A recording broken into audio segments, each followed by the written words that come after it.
She walked into that dentist's office as my grandmother. She walked out as something else. And the worst part? Everyone thought I was just a scared kid having nightmares. They didn't believe me. Not until it was too late. Every family has that one person they'd do anything for. For me, that was my grandmother. She'd raised 4 kids on her own. She'd survived things most people couldn't imagine. She was tough, stubborn, warm, and she smiled through all of it, even when the pain made it hard. But the smile she has now, that's not her smile. And I'm the only one left alive who knows the truth about what happened to her. This is not a story with a happy ending. This is just the truth. My grandmother had suffered because of her teeth for as long as anyone in our family could remember. It started with an accident when she was young. No one ever told me exactly what happened, only that the damage to her gums was permanent, irreversible, the kind of damage that no dentist, no matter how skilled, could fully undo. Over the decades, she tried everything. Dentures that never quite fit right. You could hear the click of them when she talked. And she'd cover her mouth when she laughed, embarrassed. Implants that didn't take. Her body rejected them, one after another, like it was refusing to cooperate. Surgeries. So many surgeries. I used to sit with her in the waiting room at the clinic, holding her hand while she pretended not to be scared. She never complained. That was her way. She'd just smile that slightly crooked, slightly painful smile and say, "It's fine, my dear. I've survived worse." And she had. She always had. But I could see it wearing on her. The constant pain, the embarrassment, the feeling of never quite being whole. If I had known then what I know now, I would have begged her to say no. It was an ordinary Tuesday when everything changed. My grandmother called us, and she sounded more excited than I'd heard her in years. Her dentist had reached out to her, personally. He told her about an experimental new treatment, a procedure so new that most of the medical community hadn't even heard of it yet. He said it could fix everything. All the damage from the accident, all the failed implants, the permanent deterioration of her gums. Gone. And the most remarkable thing? He told her there were no side effects. None at all. Now, I want you to think about that for a moment. Because in my experience, whenever someone promises you something extraordinary and tells you there are no side effects, there are always side effects. But my grandmother had been suffering for decades. She was in her 70s. She was tired. And for the first time in a very long time, someone was offering her relief. Of course she said yes. We all supported her. My parents were thrilled. I remember my father saying, "Finally, Mom, you deserve this." We should have asked more questions. We should have asked a lot more questions. The treatment took several weeks. We weren't allowed in during the procedures, something about the sterile environment of the experimental lab. We got occasional updates. Everything was going well. She was responding beautifully. And then, one afternoon, she came home. The first thing I noticed was her teeth. They were perfect. Unnaturally perfect. Every single tooth gleaming, like it had been carved from porcelain and polished for hours. They were the most beautiful teeth I had ever seen. And she was smiling. She was smiling so wide. My parents rushed to hug her, and they were crying happy tears, saying how beautiful, how wonderful, how amazing she looked. And she did look amazing. Except, she didn't stop smiling. Not when she sat down for dinner. Not when she told us about a minor inconvenience she'd dealt with that afternoon. Something frustrating. The kind of story you'd tell with an eye roll. But she told it smiling. That huge, gleaming, wall-to-wall smile. Not when my little brother knocked over a glass and juice went everywhere. Not when she watched the evening news. She just smiled. Through everything. I remember catching her eye across the dinner table and feeling something cold move through me. Something primal.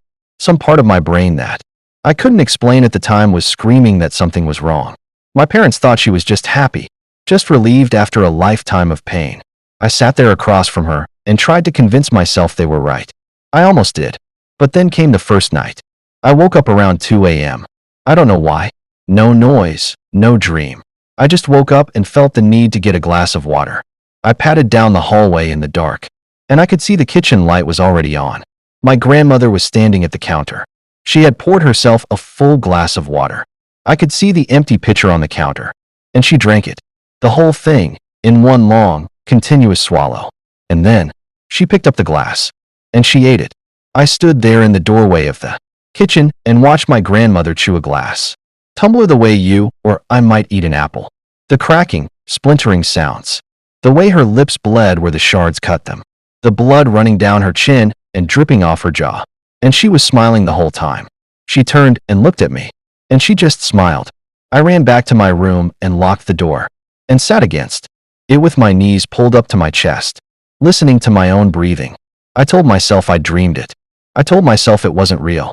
And then, 3 nights later, I went downstairs for a snack and found her at the open refrigerator, eating raw meat from the package with her bare hands, tearing into it, chewing with those perfect, shining teeth.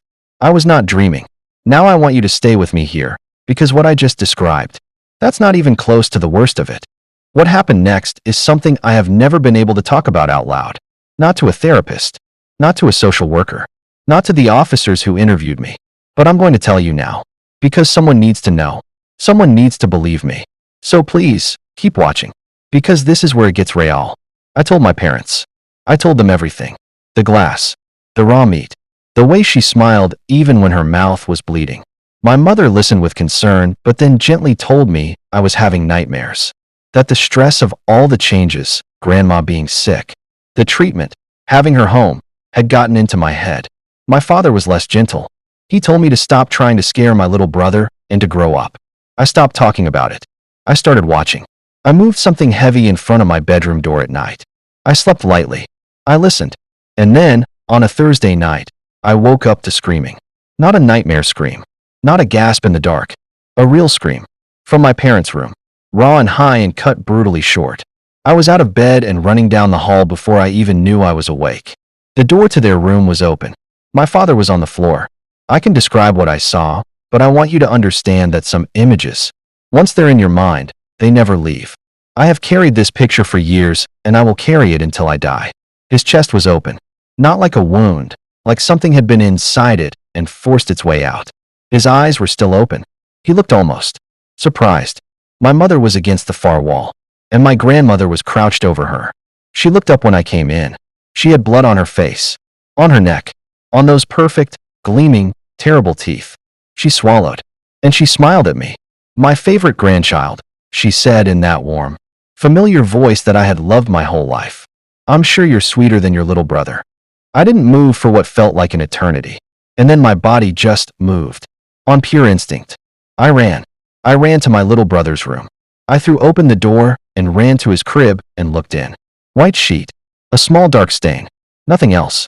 I have never recovered from that. I want you to understand that.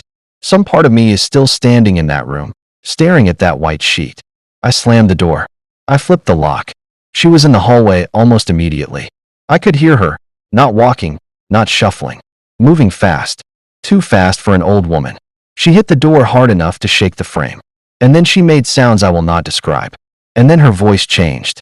My dear grandson, she said, soft and warm, like she was calling me in for breakfast. I don't know what I'm doing. Please, open the door. Help me. I'm scared. I did not open the door. She screamed. She hammered the door again. And then, outside, in the distance, I heard sirens. She stopped. A long silence. And then nothing. The police came. A neighbor had called them. I unlocked the door and came out with my hands up because I'd seen enough TV to know that's what you do. They found my parents. They found the room. They interviewed me for hours. A kind female officer sat across from me in a small room with a one-way mirror and asked me to explain what I saw. And I did. I told her everything. From the glass to the raw meat to the things in my parents' room. She wrote notes. She nodded. She said things like, "That must have been so scary," and "You're being very brave." And then she told me that what I described wasn't possible. That the evidence suggested an intruder. Someone who had broken in, murdered my parents, and fled before police arrived. They were looking for a suspect. A real suspect. A human suspect.